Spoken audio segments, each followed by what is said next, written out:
মনরেগা বাঁচাও সংগ্রাম। দেশের সরকার 2025 সালের সংসদে মনরেগার আইন বাতিল করে একটা নতুন আইন ভিবি গ্রামজি এই আইন বলবৎ করার লক্ষ্যে যে পদক্ষেপ নিয়েছে আমরা তার তীব্র প্রতিবাদ জানাচ্ছি।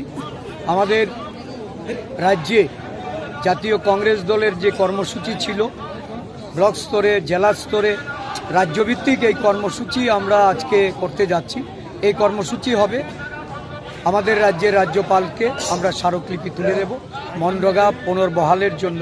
আর মনরেগা পুনর্বহাল গ্রামীণ মানুষের অধিকার, পঞ্চায়েতের অধিকার, এমনকি রাজ্যগুলিরও যে অধিকার খর্ব হয়েছে তা পুনর্বহালের জন্য, মানুষের শ্রমের নিশ্চয়তার জন্য।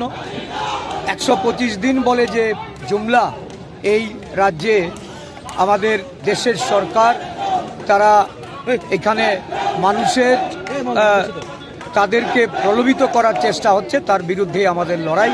আজকের এই লড়াই হবে গ্রামীণ অর্থনীতিকে যারা পর্যদস্ত করতে চাইছে, মানুষের অধিকার হরণ করতে চাইছে, তাদের বিরুদ্ধে আমাদের যে লড়াই, এই লড়াই আজকে রাজ্যপাল পর্যায়ে আমরা এটাকে নিয়ে যাচ্ছি রাজ্য স্তরে।